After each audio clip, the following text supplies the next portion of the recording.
मिटाओ। आप दोबारा क्या बोल रहे हैं? आप बोलते हो हिंदू राष्ट्र बनाएंगे हम। हिंदू राष्ट्र तो बाद में बनाना, पहले भ्रष्टाचार को खत्म करिए यार। योगी सरकार में भ्रष्टाचार मैं दिखाता हूँ। एक FIR है, 17 लोगों के खिलाफ FIR हुई है। इसमें SDM, तहसीलदार, लेखपाल और अन्य लोग हैं। इसमें 17 लोग हैं। ये पूरी गैंग बनी है। जलेसर तहसील की है, ये जिला एटा अवागढ़ थाने की है। अच्छा जी, क्या कुछ 12.5 बीघा मेरी जमीन है। अच्छा जी, यादवों ने कब्जा कर लिया है। SDM, तहसीलदार को मिलके जमीन पे कब्जा करके और दाखिला खारिज भी करा लिया है। अभी तक इनका कोई बैनामा नहीं है, ना कोई प्रूफ है। और नकली कागजों पे मुकदमा चला रहे हैं SDM साहब। नकली कागजों पे SDM साहब मुकदमा चला रहे हैं। इसके खिलाफ मेरे पास SDM के लिए भी सबूत है, तहसीलदार का भी सबूत है, सभी का सबूत है, फिर भी मेरी कोई सुनवाई नहीं हो रही। SDM साहब से मैं बात कर रहा हूँ तो वो कह रहे हैं 6 लाख रुपए लेके आओ, मैं तुम्हारे नाम में कर दूंगा 5 बीघा जमीन, और 6.5 बीघा जमीन मैं राज्य सरकार में कर दूंगा। क्यों कर दोगे आप राज्य सरकार में? किस बात के 6.5 लाख रुपए मांग रहे हो? क्यों मांग रहे हो?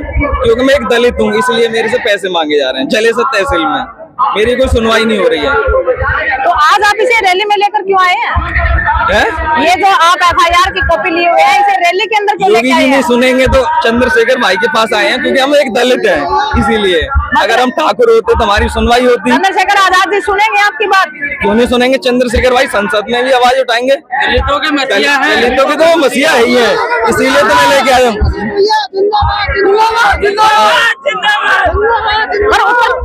उत्तर प्रदेश सरकार ने तो योगी पे भरोसा किया, उनको सत्ता के अंदर लेके आए, ऐसा क्यों फिर? योगी जी पे भरोसा करके तो ये इतने कागज हैं। अगर योगी पे भरोसा नहीं करते तो इतने कागज नहीं होते। आज सभी के खिलाफ है। जो हाई कोर्ट का नोटिस है, इस पे FIR हुई थी। मैं 2018 से FIR करने की सोच रहा था, FIR नहीं हुई थी। जब मैं हाई कोर्ट गया था, जब FIR हुई थी, क्योंकि एक मैं दलित हूँ, इसलिए मेरी FIR नहीं हुई थी। हाई कोर्ट ने मेरी सुनी जब FIR हुई इस कोर्ट में है, एटा जिला में। FIR होने से क्या मतलब है? जब मेरी फाइल ही दबा दी है, क्योंकि मैं दलित हूँ, इसलिए मेरी सुनवाई नहीं होती है। जलेसर में 4 महीने से SDM नहीं बैठ रहा। क्यों? कि वो तारीख मेरी उस टाइम पे लगाते हैं जिस टाइम पे वो बैठते नहीं है। 4 महीना बहुत होता है। 4 महीने में का एक भी तारीख पे SDM नहीं आया जलेसर तहसील में। किस बात की तनख्वाह ले रहा है वो? क्योंकि AC में बैठने की तनख्वाह ले रहा है क्या SDM? चाहे SDM हो चाहे तहसीलदार हो, मेरी कोई सुनवाई नहीं हो रही है। तो इसको लेकर आपकी बात हुई है भाई चंद्रशेखर आजाद? आज नहीं होगी तो मेरी कल होगी। मैं भाई से जरूर मिलूंगा।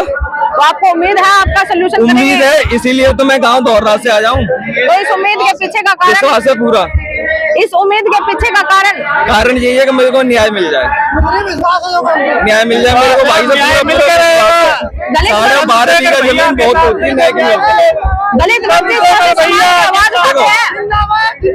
दलित वंचित शोषित पीड़ित समाज की आवाज भाई चंद्रशेखर उठा रहे हैं। देखो, मकान भी घेर लिया, प्लॉट भी घेर लिया और जमीन भी घेर ली। अब इस सरकार में और क्या क्या झेलना पड़ेगा हमें। वो याद है मैं एटा चला के, इसलिए हमें दबा रहे। वो थाने में उनकी चलती है। लेकिन सरकार तो ये बोल रही कि हमारे सरकार में सभी खुश हैं। कहाँ खुश है? खुश होते तो ये 12 लाख रुपए के कागज है। 12 लाख रुपए कच्चे हो गए 2018 से। तहसीलदार के खिलाफ देखो, तहसीलदार के खिलाफ है ये कागज। इसमें DM एटा का DM तक हाजिर नहीं है इन कागजों में। मैं पूरे सबूत दूंगा। अगर योगी जी मेरे पे सबूत मांगेंगे, मैं पूरे सबूत दूंगा। ये देखो, ये कोई डुप्लीकेट कागज नहीं है। मैं घर से बना के कागज नहीं लेकर आया। सरकारी मॉल लग रही है। देखो, ये सरकारी मॉल लग रही है। दलित कहाँ सुरक्षित है? दलित को दबाया जा रहा है। तो आगरा के अंदर अब की बार बदलाव करने जा रहे हैं। बदलाव पूरा होगा आगरा में। देखना, दलित भाई पूरे तैयार हैं। ये देखो क्या माहौल है आगरा का। आगरा का क्या माहौल चल रहा है यहाँ आप पे? देख रहे होगे। नीला जनता देख के आप महसूस कर लो, पूरा आगरा नीला। ये जो जनता यहाँ पर आई है, ये भीड़ जो इकट्ठा हुई है, क्या ये केवल भीड़ है या फिर वोटों में भी तब्दील होगी?